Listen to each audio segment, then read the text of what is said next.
Okey, sekejap.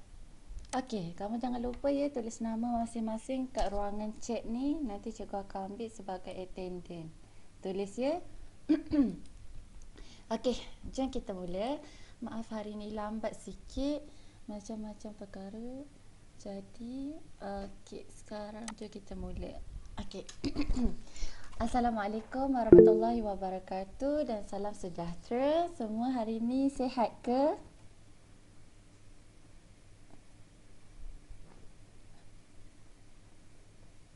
Sihat tak kelas hari ni? Sihat. Sihat. Alhamdulillah. Okey. Hari ni kita akan sambung pembelajaran kita iaitu masih di bab 3 penaklukan logik 3.2 hujah. Kita sambung lagi untuk subtopik hujah. Slide ni nampak sama kan? Hari ni cikgu guna template yang sama. Okey. Okey. Jom kita imbas kembali pada hari Rabu yang lepas kita belajar apa? Okey, pada hari Rabu yang lepas kita dah belajar bagaimana untuk menentukan dan menjustifikasikan kesahan sesuatu hujah deduktif. Kamu masih ingat tak apa yang kita belajar hari Rabu hari tu? Ingat tak kelas? Ingat. Ingat. Oh, ada kawan kamu tak ingat. Tak apa, kita imbas kembali ya. Pada hari Rabu hari tu kita dah belajar macam ni kita nak tengok sesuatu hujah deduktif tu dia sah ataupun tidak sah. Lepas tu kita tengok pula sama ada hujah yang sah tu munasabah ke atau tidak munasabah. Dia kata kat sini kesahan sesuatu hujah ditentukan berdasarkan bentuk hujah tersebut bukan berdasarkan kebenaran premis atau kesimpulan. Terdapat 3 bentuk hujah yang dikatakan sah. Dia mesti sama ada dalam bentuk pertama ataupun bentuk kedua ataupun bentuk ketiga. Okey, apa beza bentuk yang kedua dengan yang ketiga kelas? Apa beza dia? Apa beza bentuk yang kedua dengan yang ketiga? Pagi-pagi ni dah suruh perah otak sikit. Yang kita dah belajar hari tu. Cuba tengok ni. Bentuk yang kedua, tak ada. P adalah benar. Bentuk yang ketiga bukan Q adalah benar. Inilah dia punya beza. Kita nak tahu sama ada kita nak guna mula kita nak tengok kita nak guna dia jika dan maka ke tak. Okey, sekejap ya awak. Cikgu lupa nak set up something. Sekejap ya. Kawan kamu datang. Mana? Okay, sekejap ya.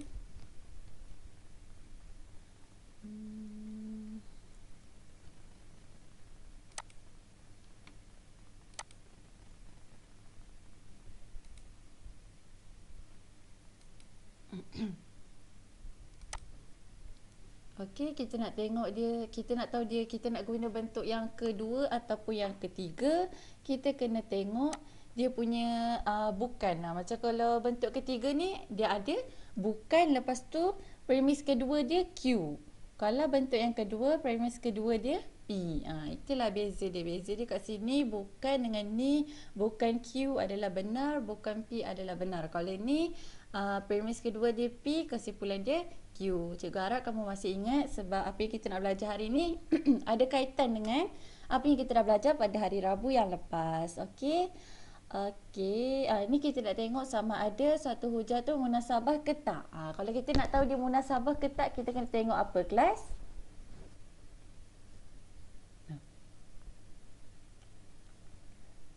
Kita nak tahu dia munasabah ke tak, kita kena tengok apa? Masih ingat ke tak? Pagi-pagi ni dia pancit sikit. Baru nak start enjin ni. Cek. Satu hujah deduktif dia katakan munasabah sekiranya apa kelas? Kita kena tengok apa? Kita tengok premis 1, premis 2, kesimpulan. Macam mana ya nak tahu dia munasabah ke tak? Macam mana ya nak tahu dia munasabah ke tak? Macam mana kelas?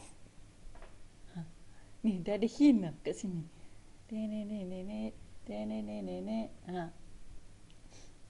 Kelas, cara kita nak tahu dia munasabah ke tak? Masih ingat tak?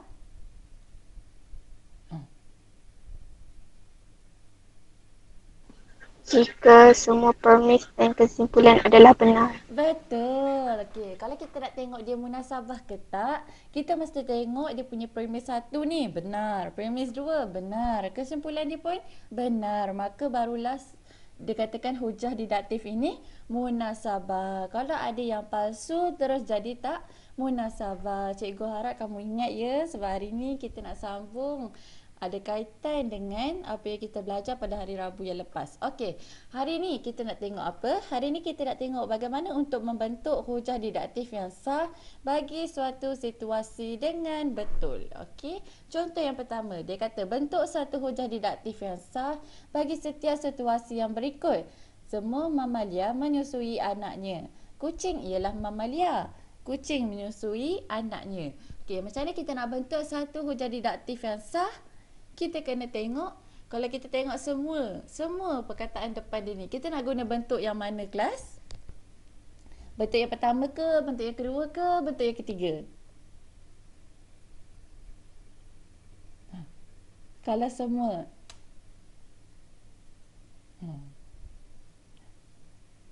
Semua macam dah tak ingat je ni. Cikgu bagi ya contoh yang pertama. Kalau semua kita kena guna bentuk yang pertama. Kita ambil bentuk yang pertama. Kita nak jadikan dia hujah didaktif yang sah, mestilah dia dalam bentuk yang pertama. Jadi semua mamalia menyusui anak. Okey, semua A ialah B. A kita apa kelas?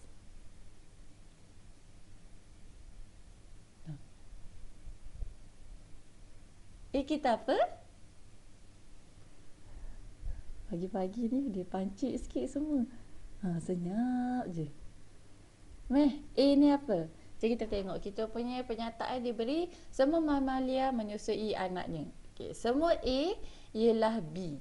Maka kita kena buat semua mamalia menyusui anaknya. Kita buat A sebagai mamalia, B sebagai menyusui anaknya. Lepas tu kita ada kucing ialah mamalia. Premis yang kedua mesti C ialah A. Kucing tak sebut lagi. Mamalia dah, menyusui anak dah. Kucing yang baru. C ialah mamalia, ialah A. Okey, premis kedua. Okey. Lepas tu dia kata kucing menyusui anaknya. Kucing. Tadi kucing kita dah letak C. Kemudian menyusui anaknya ni kita letak B. Maka bila C ialah B, kita buat kucing menyusui anaknya. Lepas tu kita pun tulislah premis yang pertama. Semua mamalia menyusui anaknya. Semua A ialah B. Kita letak ting satu. Premis yang kedua, kucing ialah mamalia. C ialah A. Okey. Kesimpulannya, C ialah B, kucing menyusui anaknya. Jelas tak kelas? Jelas. Hari ni kita nak belajar sikit je. Tapi kalau kamu tak respon, memang kita akan jadi lama. Okey? Okey, dia kata yang kedua, jika X lebih besar daripada sifar, maka X bernilai positif. 6 lebih besar daripada sifar, 6 bernilai positif. Okey, sekarang kita tengok. Kita ada pernyataan jika, maka. Okey, maknanya bentuk yang pertama kita dah tak nak tengok. Sebab bentuk yang pertama melibatkan perkataan semua. Jika dan maka ni mesti bentuk yang kedua, tak pun bentuk yang ketiga. Jadi kita nak guna yang mana satu ni? Kita tengok ayat yang seterusnya. Dia kata 6 lebih besar daripada sifar. Jika X lebih besar daripada sifar, maka X bernilai positif. 6 bernilai positif. Agak-agak kita nak guna bentuk yang mana kelas? Bentuk yang kedua atau bentuk yang ketiga? Kita nak guna bentuk yang mana kelas? Bentuk yang mana nak guna ni? Bentuk yang pertama dah tak boleh dah sebab semua je. Bentuk yang kedua. Bentuk yang kedua ke atau bentuk yang ketiga kelas?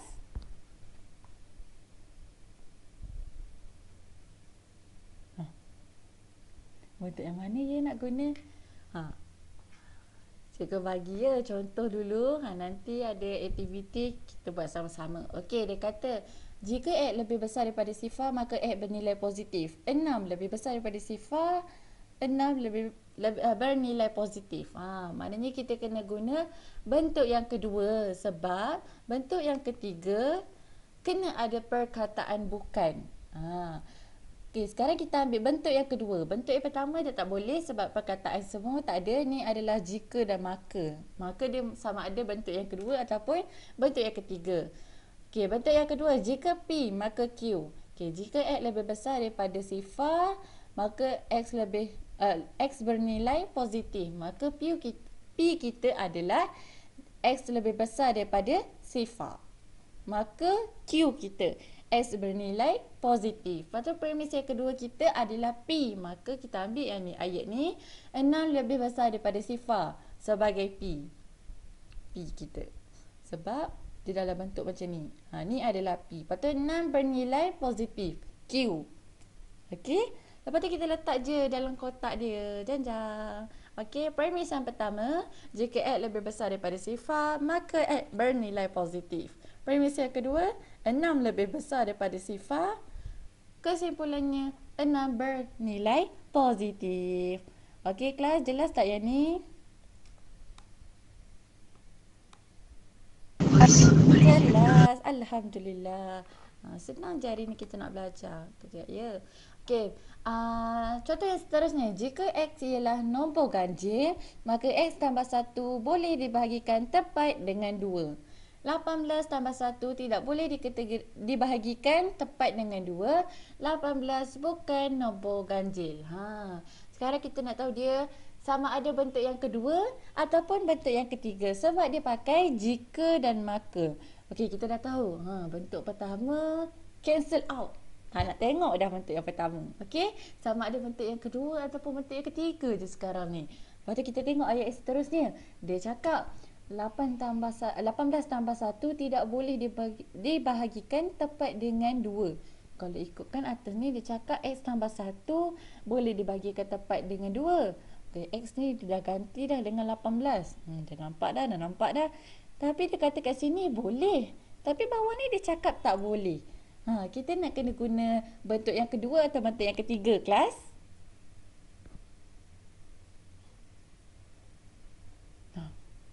Ada perkataan tidak? Ada perkataan bukan? Bentuk yang kedua atau yang ketiga, kelas? Kenapa semua senyap hari ni? Cikgu macam krik. Macam tu. Sebab ada perkataan bukan dengan tidak. Sama ada dia bentuk yang kedua ataupun bentuk yang ketiga. Jadi kita kena guna bentuk yang ketiga sebab dia ada perkataan bukan. Yang ni senang je, lebih kurang macam apa yang kita belajar pada hari Rabu hari tu ya. Dia ada kaitan. Okey, bentuk yang ketiga dia kata jika P maka Q. Maknanya X tambah, kita buat X tambah X ialah nombor ganjil ni sebagai Q kita. Sebagai P kita. Maaf cikgu pun dah tersasul. X ialah nombor ganjil adalah P kita. X tambah 1 boleh dibahagikan tepat dengan 2 sebagai kita punya Q. Cikgu dah highlight dah. Siap-siap untuk kamu supaya kamu nampak lebih jelas. Cikgu dah highlightkan, okey. P, Q. Lepas tu dia kata 18 tambah 1 tidak boleh dibahagikan tepat dengan 2. Okay. X tambah 1 boleh dibahagikan tepat dengan 2. Maknanya ini adalah bukan Q.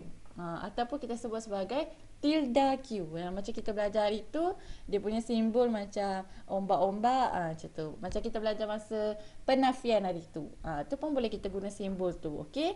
Tilde Q. Bukan Q. 18 tambah 1 tidak boleh dibahagikan tepat dengan 2. Bukan Q. Ni Q. X tambah 1 boleh dibahagikan tepat dengan 2. Kemudian dia kata X ialah nombor ganjil. 18 bukan nombor ganjil.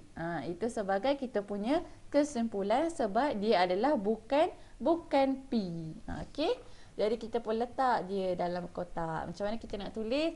Kita ambil jika X ialah nombor ganjil, maka X tambah 1 boleh dibahagikan tepat dengan 2. Letak sebagai premis pertama. Dalam bentuk ini. Jika P maka Q. Jika P maka Q. Kemudian premis yang kedua. 18 tambah 1 tidak boleh dibahagikan tepat dengan 2. Bukan Q adalah benar. Bukan Q tak ni? Bukan Q. Okey? Ni Q kita. Dia nak yang sebaliknya. Bukan. Jadi ni adalah bukan Q. Kita letak dalam kotak premis yang kedua. Cara kita nak tulis daripada ayat ni, macam mana kita nak bawa dia dalam kotak ni sebenarnya. Okey? Kesimpulannya bukan P adalah benar. 18 bukan nombor ganjil. Ni P kita. Okey? Bukan nombor ganjil. Okey. Macam tu je tulis je. Senang je. Okey? Okey, seterusnya kita nak tengok contoh yang kedua. Dia kata tulis kesimpulan bagi setiap hujah didaktif berikut untuk membentuk hujah didaktif yang sah dan munasabah. Kalau dah sah dia mestilah sama ada 3 bentuk tu. Bentuk yang pertama, bentuk yang kedua, bentuk yang ketiga. Kalau munasabah maknanya semua pernyataan yang kita beri mestilah benar. Tak boleh pernyataan yang palsu sebab dia nak munasabah. Okey? Okay, dia kata premis yang pertama, semua nombor bulat ialah nombor nyata. 38 ialah nombor bulat. Kesimpulannya apa, kelas?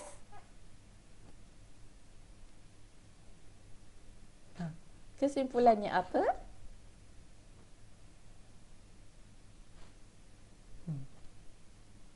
Cikgu nak suruh kamu tulis kat chat. Cikgu tak nampak pula kalau kamu tulis. Macam mana ni? Kesimpulan dia apa? 38 ialah nombor bulat. Okey, ini semua P ialah Q. Kalau premis kedua kita P, maka kesimpulan kita Q. Jadi jawapan dia apa, kelas? Cikgu tunggu kamu respon.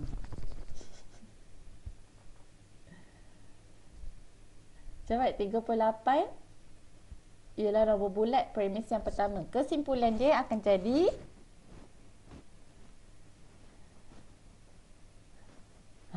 kesimpulan dia apa, kelas?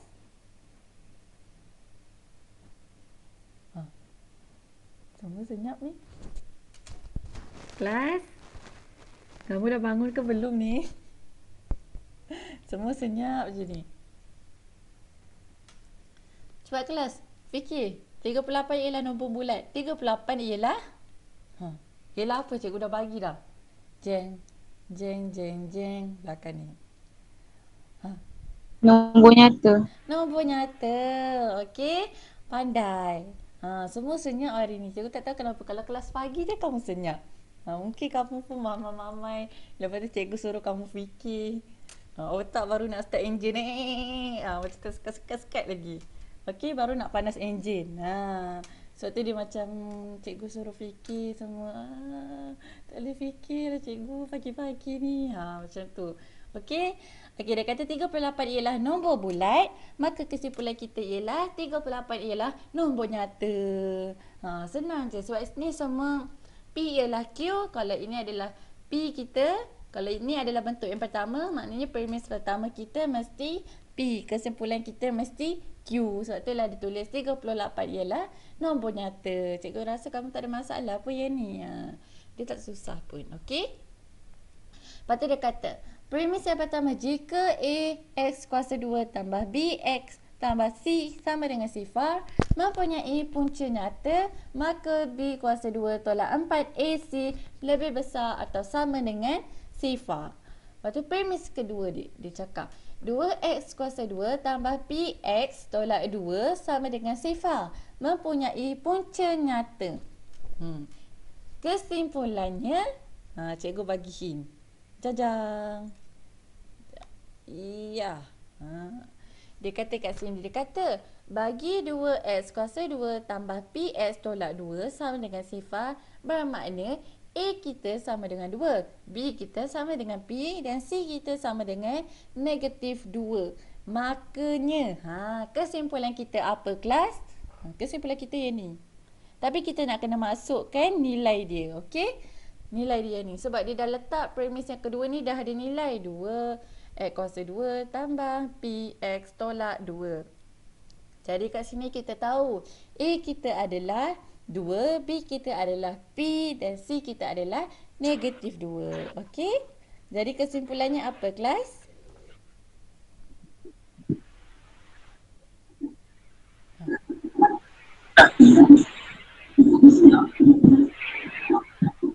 kesimpulan kita apa kelas? Cikgu dengar macam ada yang nak bercakap. Oh. Ha. Senyap dah. Tut, tut, tut. Disconnection. Okey, cikgu bagilah. Nunggu kamu 2 jam lagi. Habis masa dah. Okey, cikgu bagi pagi ni kamu tak boleh fikir. Okey. Jawapan je kita kena letak balik nilai ni. Macam B kuasa 2 tolak 4 AC lebih besar ataupun sama dengan sifar. Jadi kita masukkan P kuasa 2 sebab P sebagai B tolak 4 A sebagai 2, C sebagai negatif 2. Tengok dia masukkan nilai dia. Masukkan je nilai dia. Okey? Jelas tak kelas yang ni? Jelas. Pagi-pagi ni semua senyap je. Okey, premis yang pertama dia kata jika garis lurus Y sama dengan MX tambah C selari dengan paksi X, maka M sama dengan sifar. Lepas tu kata premis yang kedua, M tak sama dengan sifar.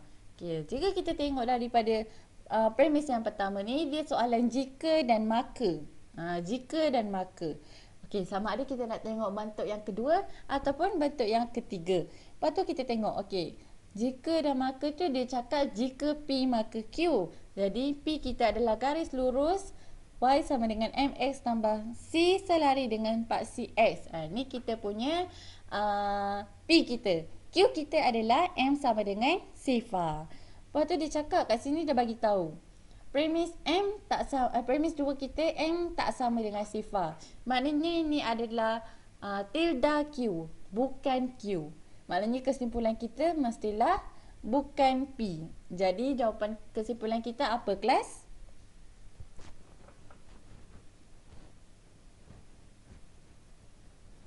Kesimpulan kita apa kelas?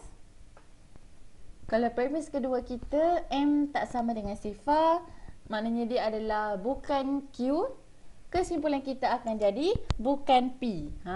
Bila bukan P maknanya garis lurus Y sama dengan MX tambah C tidak selari dengan paksi X. Itulah kesimpulan kita. Janjang.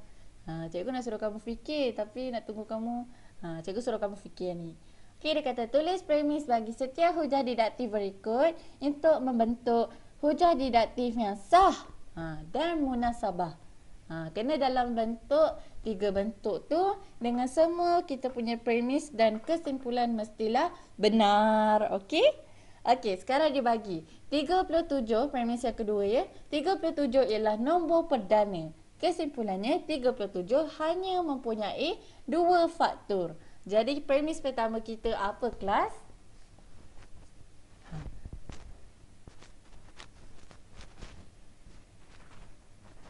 Macam mana nak tahu ni? Macam mana nak tahu?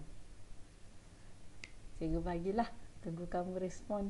Semua senyap. Hari ni kenapa kamu senyap? Okey, dia kata semua nombor perdana hanya mempunyai 2 faktor. Ni kita punya premis yang pertama. So 37 ialah nombor perdana. Kita punya P kita. Hanya mempunyai 2 faktor kita punya Q. Jadi ni adalah bentuk yang pertama. Jelas tak kelas ini?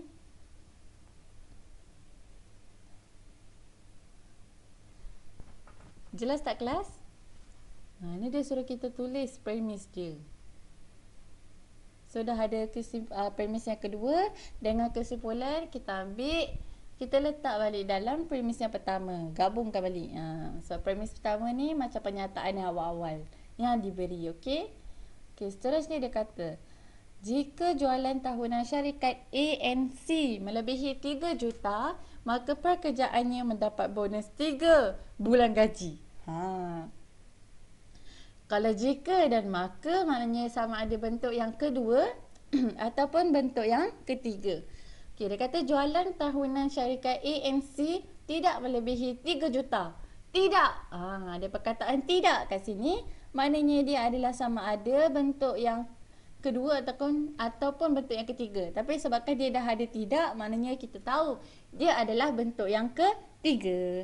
Jadi kita tengok kat sini dia kata jika jualan tahunan syarikat ANC melebihi 3 juta. Okey, ni kita punya P. Lalu dia kata maka pekerjanya mendapat bonus 3 bulan gaji. Ni kita punya Q. Okey, kalau kita ada perkataan tidak untuk kesimpulannya, maknanya ini adalah bukan P. Tengok ni, bukan P. Ni kita punya P tadi. Betul tak kelas?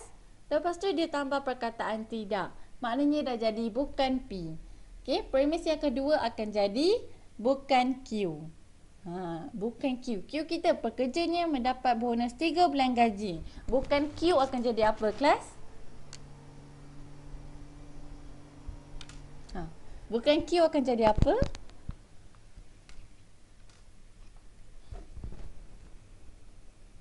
Cikgu seram, kenapa kamu semua senyap? Adakah kamu tak faham? Cepat, ada yang nak cuba? Bukan Q kita akan jadi apa kelas? Ini kita punya Q. Kalau bukan Q akan jadi?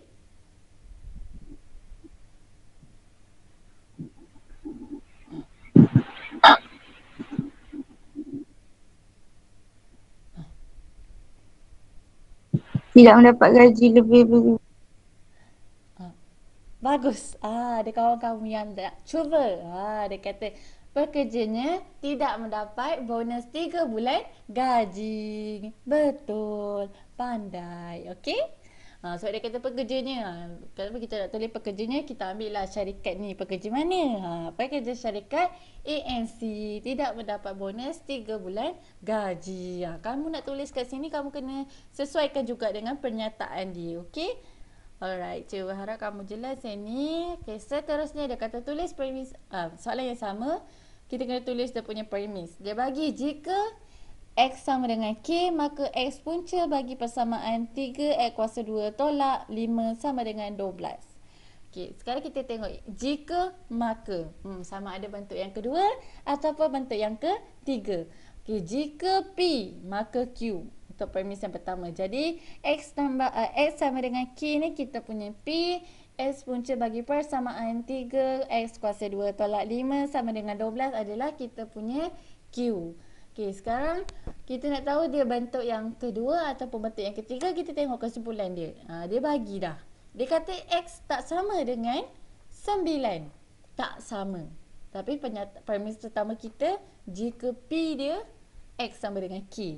Maknanya dah tak sama, simbol dia jadi tak sama. Jadi yang ini adalah bukan P. Maknanya premis kedua kita kena letak bukan Q. Maknanya 3X kuasa 2 tolak M. Dia tulis macam ni. 9 bukan punca. Dia ambil kat sini ya. 9 bukan punca bagi persamaan 3X kuasa 2 tolak 5 sama dengan 12. Bukan, sebab dia kata kat sini X tak sama dengan 9. Jelas tak kelas yang ni? Dia pakai bentuk yang ketiga. Jelas tak kelas?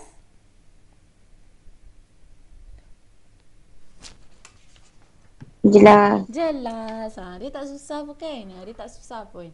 Kamu just, cikgu rasa kamu boleh je ni. Kamu tengok-tengok ni, tahu dah ini. Letak-letak je. Okay? Alright, itu je untuk hari ni. Kita dah belajar apa? Kita dah belajar membentuk hujah didaktif yang sah bagi suatu situasi. Kita nak bentukkan dia punya hujah. Pertama sekali yang paling penting, kamu kenalah kenal pasti sama ada hujah didaktif tu bentuk apa. Kamu kena tengok dulu informasi yang dia beri tu, maklumat yang dia dah beri, kamu tengok, lepas tu kamu kenal pasti sama ada dia bentuk pertama ke, bentuk kedua ke, bentuk yang ketiga. Kalau kamu tak tahu tiga-tiga bentuk ni macam mana dia punya dalam dia tu, macam premis pertama dia apa, premis kedua dia apa, premis ketiga dia apa, memang kamu tak boleh buat. Jadi tiga-tiga bentuk ni kamu kena tahu. Okey? Kalau bentuk yang pertama, premis yang pertama mestilah bermula dengan perkataan semua. Okey? Semua apa-apa ayat dia. Okey, lepas tu dia punya premis yang kedua mestilah P. Kesimpulan dia mestilah Q. Lepas tu bentuk yang kedua dia mesti jika dan maka.